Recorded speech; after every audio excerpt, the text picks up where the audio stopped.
새벽 1시 한국의 한 작은 해안 도시에서 세계를 뒤흔든 일이 벌어졌습니다. 600km 상공을 향해 대한민국이 만든 로켓이 검은 하늘을 찍고 솟아올랐습니다. 단 한 나라도 주목하지 않았던 시간, 단 한 줄의 긴급 뉴스도 없었던 그 순간, 한국은 조용히 그러나 완벽하게 자신만의 방식으로 우주를 열었습니다. 정부 주도가 아닌 민간이 이끈 우주 발사. 13기의 위성을 단 한 번에 궤도에 올려놓은 정밀 기술, 남극과의 실시간 교신, 설계치를 넘은 엔진 성능, 그리고 단 1분을 남기고 이뤄낸 침착한 발사. 이제 한국은 로켓을 만드는 나라가 아닙니다. 로켓을 운용하는 나라, 우주를 계획하는 나라, 그리고 우주를 당연하게 해내는 나라가 되었습니다. 나는 그 장면을 보았습니다. 수천만 국민이 숨을 죽이며 지켜보는 가운데 한 줄기 빛이 하늘로 떠오르는 그 순간을, 한국은 이제 더 이상 우주를 바라보지 않습니다. 한국은 지금 스스로의 힘으로 우주를 걷기 시작했습니다. 이 채널은 앞으로도 사실 기반, 품격 있는 이야기를 전하겠습니다. 지속적인 시청을 원하신다면 구독과 좋아요, 알림 설정 부탁드립니다. 이제 시작하겠습니다. 한국을 여러 차례 방문해왔지만 이번처럼 심장이 뛰는 새벽은 처음이었다. 나는 미국에서 우주 분야를 20년 넘게 취재한 기자 마크 헤인즈다. 보통 새벽 1시에 로켓을 쏘는 나라는 드물다. 그런데 오늘 대한민국은 캄캄한 전남 고흥의 밤하늘을 가르고 최초의 민간주도 한국형 발사체 누리호를 우주로 보낼 예정이었다. 이 작은 나라가 이런 걸 한다고? 솔직히 출국 전까지 내 머릿속에는 이런 의구심이 자리하고 있었다. 한국은 반도체, 자동차, 조선에서 세계적인 나라였지만 우주 분야는 아직 미국이나 러시아, 유럽, 중국 뒤에서 조용히 따라가는 형태라고 생각했다. 나뿐 아니라 많은 외국 기자들이 그렇게 알고 있었다. 그러나 나로우주센터로 향하는 버스 창밖에 보이는 풍경 하나가 나의 선입견을 흔들었다. 새벽 1시, 사람들은 졸리지 않은 얼굴로 로켓이 놓인 발사대를 바라보고 있었다. 마치 월드컵 결승전을 기다리는 것 같은 표정. 한겨울의 차가운 바람 속에서도 국민들은 가족 단위로 모여 있었다. 손을 잡은 할아버지와 손녀, 담요를 둘러쓴 부부, 그리고 스마트폰을 들고 연신 하늘을 찍는 젊은이들. 나는 속으로 중얼거렸다. 이 나라 사람들 진짜로 우주를 사랑하고 있구나. 발사 예정 시각은 0시 55분. 그러나 지연 소식이 들렸다. 엄빌리칼 회수 압력 센서에 이상 신호가 감지됐다는 것이다. 외국이라면 아마 당일 발사 취소까지 고려했을 상황. 하지만 한국 엔지니어들은 침착했다. 지연은 18분입니다. 발사 가능 시한 1분 전까지 조정합니다. 이 짧은 한마디에 모든 사람이 숨을 멈추었다. 그 긴장 속에서 나는 놀라운 장면을 목격했다. 국민들이 불안해하지 않았다. 오히려 괜찮아. 한국 기술 믿어라며 서로를 다독이고 있었다. 미국 취재 현장에서 수없이 본 조바심, 불평, 야유 같은 것은 없었다. 대신 한마음으로 로켓의 성공을 바라는 짙은 응원만 있었다. 그리고 드디어 시계가 1시 13분을 가리키는 순간, 어둠 속의 발사대가 갑자기 살아나는 듯 붉은 불빛이 일렁이더니 눈부신 빗줄기가 지면을 뚫고 폭발적으로 솟아올랐다. 리프트 오프! 나도 모르게 외쳤다. 누리호는 새벽의 공기를 찢고 은하수를 향해 곱게 올라갔다. 그 장면은 마치 한국가의 의지가 불꽃이 되어 하늘로 날아오르는 듯 했다. 로켓이 점처럼 작아질 때까지 주변의 한국인들은 한마디도 하지 않았다. 그저 묵묵히 뜨거운 눈빛으로 하늘을 바라보고 있었다. 그 장면을 보며 나는 깨달았다. 한국은 아직 우주강국이 아니라고 생각한 건 전적으로 우리 외국인들의 착각이었다는 것을. 그리고 그날 나는 기사 첫 줄을 이렇게 적기 시작했다. 한국은 더 이상 따라가는 나라가 아니다. 이제 우주로 나아가며 세계를 앞에서 이끄는 나라다. 누리호가 밤하늘을 가르고 상승하던 그 순간, 나의 눈은 자연스럽게 로켓의 사양표를 다시 들여다보고 있었다. 한국이 이번에 쏘아 올린 건 단순한 일기 위성이 아니었다.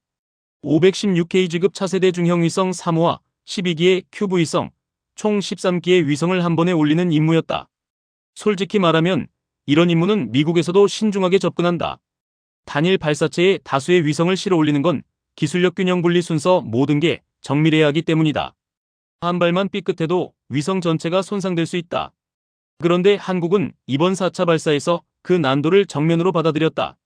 그것도 첫 야간 발사라는 새로운 시도와 함께. 나는 발사 직전 인터뷰했던 한국 연구원 한 명의 말을 떠올렸다. 우리는 더 이상 실험 단계가 아니라 실전 단계로 가고 있습니다. 그 말의 의미를 이제야 실감했다. 누리호는 이륙 후 122초 만에 1단을 분리했고 이어서 2단 점화, 3단 점화가 놀라울 정도로 안정적으로 진행되었다. 발사팀에서 속속 전달되는 상태 보고를 들으면서 나는 이건 운이 아니다라는 생각이 들었다. 122.3초 1단 분리 정상, 230.2초 페어링 분리 정상, 263.1초 2단 분리 및 3단 점화 이상 없음. 이 보고들은 마치 오케스트라가 악보대로 정확하게 연주하는 듯 했다. 그리고 결정적인 순간 600K의 목표 궤도 접근. 누리호는 고도 601.3km에 도달해 정확히 목표 범위 600km 플러스 마이너스 35km를 충족시켰다. 이 숫자를 들은 순간 솔직히 소름이 돋았다. 미국에서 우주발사 취재만 수십 번 해본 나도 이런 정밀한 수치를, 그것도 첫 민간주도 체계에서 달성했다는 건 믿기 어려운 일이었다. 하지만 더 놀라운 건 그 다음이었다. 차세대 중형 위성 3호가 분리된 뒤 12기의 큐브 위성을 정확한 간격으로 하나씩 분리해 나갔다. 813초, 870초, 900초, 그리고 914초경 마지막까지 모든 큐브 위성이 차례대로 문제없이 정확한 순서로 떨어져 나갔다. 그걸 지켜보던 순간 나는 완전히 할 말을 잃었다. 이 대형 미션은 단순히 로켓 하나의 성공이 아니라 13개의 작은 생명체를 우주로 보내는 정교한 작업이었다. 마치 작은 생명을 둥지 밖으로 내보내는 어미새처럼 한국의 기술진은 하나하나 애정을 담아 위성들을 우주 공간에 놓아주었다. 외국 기자들 사이에서 웅성거림이 일었다. 한국이 이 정도 기술력을 갖췄다고? 13기 전부 성공? 이건 쉽지 않은 일인데. 누구도 의심하거나 비교하지 않았다. 그저 존중뿐이었다. 나 또한 펜을 들고 이렇게 적고 있었다. 한국의 우주기술은 더 이상 국가연구소의 실험 프로젝트가 아니다. 그들은 오늘 우주운송 서비스 국가, 즉 전기발사국으로서의 자격을 증명했다. 묵묵히 모니터를 보며 손을 조용히 모은 한국 엔지니어들의 표정이 잊히지 않는다.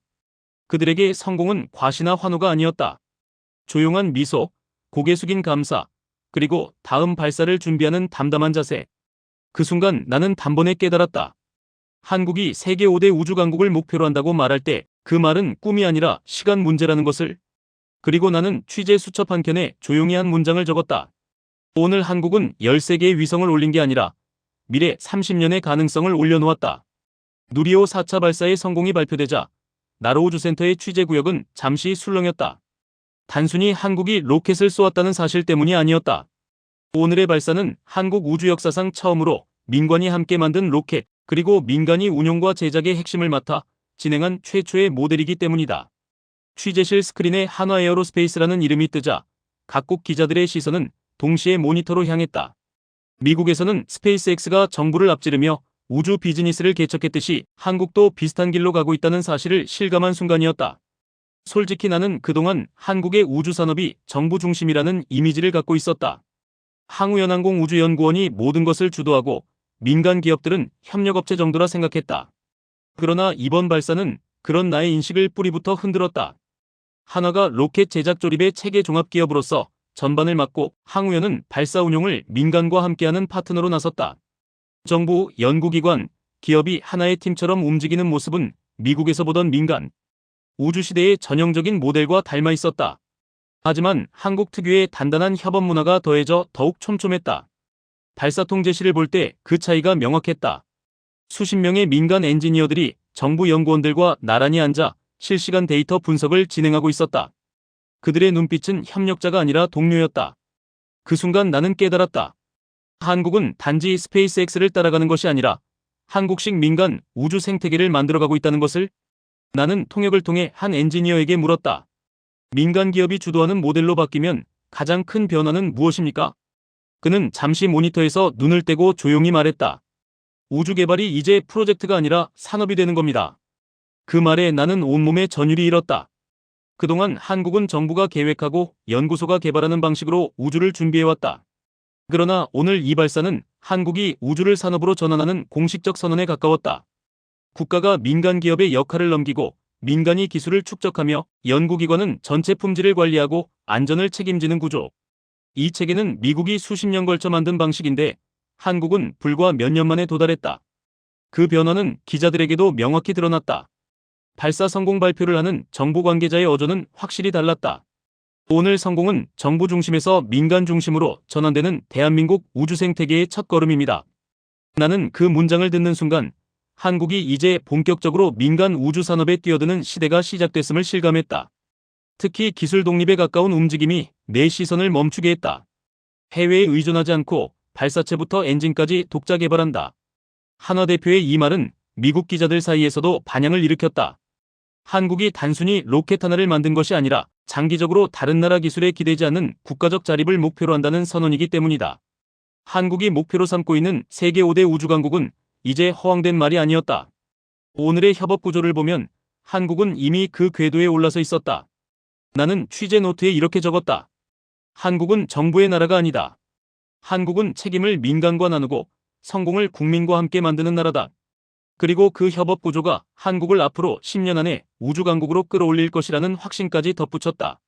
마지막으로 나는 발사장에서 환하게 웃던 한 여성 엔지니어의 얼굴을 떠올렸다. 그 표정에는 대한민국 우주는 이제 시작입니다라는 메시지가 담겨 있었다. 그리고 나는 믿었다. 오늘의 누리호는 단지 로켓이 아니라 한국 우주산업의 새 시대를 여는 신호탄이었다고. 누리호는 예정 시각보다 18분 지연된 상태였다. 엄빌리칼 회수 압력 센서의 이상 신호. 이 문제는 아주 작아 보이지만 로켓에 있어 작은 문제란 없다. 로켓은 0.1초의 오차도 0.1의 흔들림도 치명적인 결과를 부른다. 미국에서 이런 상황을 취재해온 나로서는 즉각적인 연기나 취소가 떠오르는 순간이었다. 그런데 한국은 달랐다. 가장 먼저 귀에 들려온 건 당황이 아닌 차분한 음성이었다. 발사 지연 18분. 시스템 점검 진행합니다. 그 말조차 감정 없이 마치 일상의 보고처럼 들렸다. 나로우주센터의 공기는 긴장됐지만 이상하게 조용했다. 기자석에서도 웅성거림이 적었다. 한국 사람들은 불안해하기보다 조용히 모니터를 바라보며 기다리는 자세를 유지했다. 나는 스스로도 모르게 중얼거렸다. 이 침착함은 어디서 오는 걸까? 아마 이건 단순한 기술의 문제가 아니라 문화의 힘일 것이다. 위기 앞에서도 흔들리지 않는 국민성과 되는지 안 되는지보다 어떻게든 해낸다는 책임의식. 한국에서 취재하며 자주 느꼈던 바로 그 기질이 오늘 발사장에서도 그대로 드러났다. 그러던 중 발사 통제실 내부의 광경이 스크린에 잡혔다.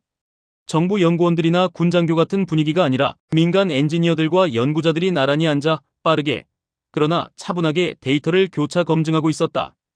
여기저기서 짧은 보고가 들렸다. 이상 없음. 보정 완료. 재확인했습니다. 마치 한 몸처럼 움직이는 그들의 모습은 놀라우리만큼 정돈되어 있었다. 발사 가능 시한은 1분. 시스템을 재정렬하고 센서 값을 확인하고 자동 점검을 돌리고 다시 검증까지 해야 하는데 그 모든 것이 시간 안에 정확히 맞춰졌다. 이건 운이 아니라 기술이다. 그리고 기술이 아니라면 문화다. 어떤 경우든 한국만이 가진 힘이었다. 나는 이런 장면을 수십 년간 취재해왔지만 이처럼 짧은 시간 안에 먼저 냉정하게 상황을 판단하고 필요한 대처를 정확히 수행하는 팀은 흔치 않다. 어느 나라든 위기 직전에는 목소리가 커지고 책임을 회피하는 기류가 흐른다. 그러나 한국은 조용했다. 당황하거나 서로에게 책임을 묻지 않았다. 대신 해야 할 것만 했다. 그 차이가 결국 발사 성공을 만들었다. 다시 스피커에서 짧은 멘트가 울렸다. 발사 절차 재개합니다. 순간 숨이 멎는 듯한 정적이 이어졌다. 그렇게 1시 13분. 발사 가능 시한을 단 1분 남긴 시점. 누리호는 굉음을 내며 하늘로 솟구쳤다. 발사 장면을 지켜보며 나는 느꼈다. 한국의 진짜 힘은 빨리빨리가 아니었다. 정확하게, 침착하게, 그리고 묵묵하게 해내는 능력. 수천 번의 실험과 실패, 그 속에서 다져진 조용한 실력이었다. 주변의 한국 시민들은 환호하기보다 마치 오래 기다린 숙제를 제출한 학생처럼 안도의 미소를 지었다. 그 모습이 참 한국적이었다. 그 순간 나는 페이스북에 짧게 메모를 남겼다. 발사 1분 전의 위기 속에서 흔들리지 않은 나라. 그 나라가 바로 한국이다. 누리호가 밤하늘로 솟아오른 지 몇 분 후 발사 통제실에서 예상치 못한 보고가 들려왔다. 1단, 2단, 3단 엔진 성능 모두 설계값 이상으로 작동했습니다. 나는 그 보고를 듣는 순간 자리에서 몸이 조금 앞으로 쏠렸다. 미국에서 수없이 로켓을 보며 살아온 내게도 이것은 결코 흔한 문장이 아니었다. 보통 로켓 엔진은 설계된 만큼만 나오면 성공이다. 엔진 성능이 설계치에 딱 맞는다는 건 그만큼 안정적이고 예측 가능한 결과를 의미한다. 그런데 누리호는 그 경계를 넘어섰다. 엔진이 투입한 힘과 속도가 설계 기준보다 더 높았다는 것. 이건 절대 우연이 아니다. 정교한 소재 기술, 가혹한 시험 환경, 반복적인 실패와 개선이 축적된 결과이다. 나는 통역에게 물었다. 설계치보다 더 성능이 나왔다는 게 어느 정도 의미가 있는 건가요? 그는 한국 엔지니어들이 보였던 고된 과정을 설명해 주었다. 엔진 하나가 완성되기까지 수천 번의 연소 시험, 부품 하나라도 흔들리면 밤새워 다시 설계하고 심지어 실패를 기록할 때도 이건 실패가 아니다. 데이터다라고 말한다는 것. 그 이야기를 듣는 순간 나는 가슴이 먹먹해졌다. 미국에서도 기술의 발전은 늘 실패에서 시작된다.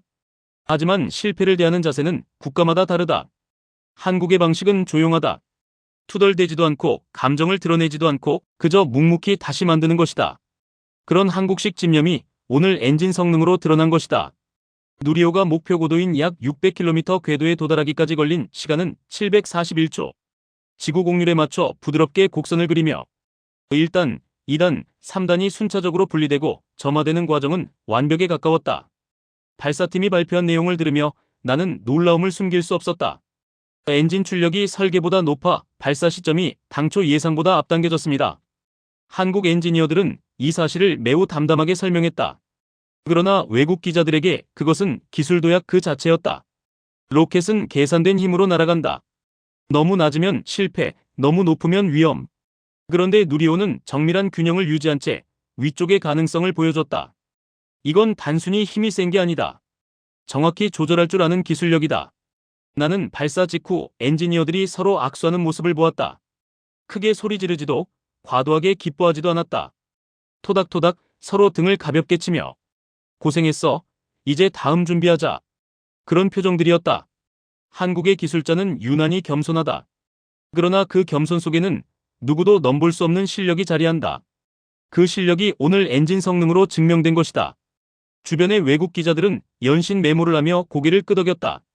한국이 무섭게 성장하고 있다. 설계치 이상 성능이라니 이건 드문 일이다. 이제는 정말 우주 강국 반열에 들어가는 것 같다. 나는 그들의 반응을 보며 다시 한번 느꼈다. 한국의 힘은 소리치지 않는다. 광고하지도 않는다. 그저 결과로 증명한다. 이날 밤 나는 기사 첫머리에 이렇게 적었다. 한국 로켓의 엔진은 설계치를 넘어서 날았다. 그것은 단순한 기술의 진보가 아니라 한 민족이 걸어온 뚝심의 증명이다. 누리호가 13기의 위성을 모두 우주에 안착시킨 직후 통제실에서는 또 하나의 중요한 보고가 전해졌다. 차세대 중형 위성 3호 남극 세종기지와 교신 성공했습니다. 나는 순간 귀를 의심했다. 남극과 직접 안정적으로 교신할 수 있는 나라가 얼마나 될까? 미국, 유럽, 러시아 정도가 떠오른다. 그런데 이제 한국도 그 대열에 합류했다는 뜻이다. 세종기지로부터 들어온 첫 신호는 위성의 태양 전지판 전개와 상태 정상 여부였다. 정확하고 깨끗한 신호였다. 그 장면을 지켜보는 한국 연구원들의 얼굴에는 환호보다 깊은 안도의 미소만 번졌다. 마치 오래 기다린 편지가 무사히 도착한 것을 확인하는 듯한 표정이었다. 나는 그 순간 깨달았다. 한국은 단지 로켓을 쏜 나라가 아니었다. 지구의 남극까지 연결된 자체 과학 네트워크를 가진 국가였다. 이건 단순한 기술 자립이 아니다. 전 세계에서 중요한 과학 조사를 수행하는 극지 연구 능력, 지구 어디와도 직접 통신하는 능력, 그리고 그 시스템을 안정적으로 운영하는 능력. 그 모든 것이 갖춰져야 가능한 일이다. 내 옆자리의 외국 기자가 나에게 말했다. 한국이 남극 기지까지 직접 운영하는 줄 몰랐어. 대단하군. 나도 고개를 끄덕일 수밖에 없었다. 한국이 우주에서만 성장하는 줄 알았는데 지구 반대편에서도 묵묵히 기반을 닦아왔다는 사실이 새삼 놀라웠다. 그날 밤 나는 기록했다. 한국은 우주로 솟구쳤고 동시에 지구 끝과도 연결되어 있었다. 이 나라의 과학은 조용히 그러나 정확히 세계를 확장하고 있다. 누리호 4차 발사의 성공이 확정된 후 우주항공청장이 기자들 앞에 서서 발표했다. 그중 내 귀를 가장 강하게 때린 문장은 단 하나였다. 2028년부터는 누리호를 매년 최소 1회 이상 정례 발사하겠습니다. 나는 순간 펜을 멈췄다. 로켓 발사는 국가에 따라 이벤트 혹은 프로젝트로 관리된다. 하지만 매년 꾸준히 발사한다는 건 전혀 다른 차원의 이야기다. 그것은 우주 발사 능력을 산업화한다. 쉽게 말해 로켓도 이제 한국에서는 연례 행사가 된다는 뜻이다. 미국, 유럽, 러시아, 중국 정도만이 이런 체계를 갖췄다. 그리고 오늘 한국이 그 라인업에 합류할 것임을 스스로 선언한 셈이다. 특히 8차 발사 이후부터 민간 수요 발사를 보장하겠다는 말은 의미가 컸다. 이는 단지 정부가 쏘는 로켓이 아니라 한국 기업들이 자신의 위성을 마음껏 쏘아 올릴 수 있는 완전한 민간 우주 시장이 열린다는 의미였다. 즉, 한국은 로켓 만드는 나라를 넘어 로켓을 운영하는 나라, 로켓을 판매하는 나라로 성장하고 있는 것이다. 나는 발표를 듣는 내내 이런 생각을 했다. 한국은 이제 우주를 특별한 도전이 아니라 일상 업무로 대하고 있다. 발표를 마친 한국 엔지니어들은 흥분하지 않았다. 그저 담담하게 노트를 정리하고 다음 회의실로 이동했다. 당연하다는 듯 자연스럽게. 그 모습에서 나는 확신했다. 한국은 앞으로 수년 안에 세계 5대 우주 강국이라는 말이 어색하지 않은 나라가 될 것이라고. 그날 밤 기사에 나는 이렇게 적었다. 로켓 발사를 일상으로 만든 나라는 강해진다. 한국은 이제 그 길을 걷기 시작했다. 누리호의 마지막 큐브 위성이 분리되었다는 최종 보고가 나온 순간 나로 우주센터 안은 조용한 숨소리만 가득했다. 누군가 환호해도 이상하지 않은 상황이지만 한국인들은 크게 떠들지 않았다. 그저 서로 고개를 끄덕이며 됐네, 잘 됐어라고 말하는 정도였다. 나는 그 모습이 너무나 한국적이라고 느꼈다. 성공 앞에서도 겸손하고 환호 대신 묵묵히 다음 단계를 준비하는 나라. 발사 통제실 모니터에는 601km 고도에서 분리된 13개의 위성이 하나씩 궤도를 돌며 신호를 보내오는 화면이 떠 있었다. 그 장면을 바라보며 나는 마음속에 깊은 감정이 올라오는 것을 막기 어려웠다. 한국이 단지 로켓을 성공적으로 쏘았다는 차원을 넘어 이제 우주산업의 문을 상시적으로 여는 국가가 되었음을 실감했기 때문이다. 고흥의 새벽 공기 속에서 나는 옆에 서 있던 한 한국인 노신사를 바라보았다. 그는 말없이 하늘을 보며 두 손을 모으고 있었다. 내가 왜 이렇게 조용히 바라보십니까? 라고 묻자 그는 짧게 답했다. 우리가 여기까지 오는데 오래 걸렸지요. 오늘은 큰 소리로 자랑하기보다 그냥 감사한 날이에요. 나는 그 말에서 한국 우주개발의 본질을 읽었다. 조용하지만 단단한 노력, 과장하지 않는 자신감, 그리고 국민이 함께 이루어낸 성취. 발사장을 떠나며 나는 취재 수첩 마지막 페이지에 이렇게 적었다. 오늘 한국이 우주로 올린 것은 13개의 위성이 아니라 대한민국의 미래였다. 그리고 돌아가는 차창 너머로 서서히 밝아오는 한국의 아침을 보며 나는 확신했다. 한국은 더 이상 우주를 바라보는 나라가 아니다. 우주를 향해 스스로 걷는 나라다.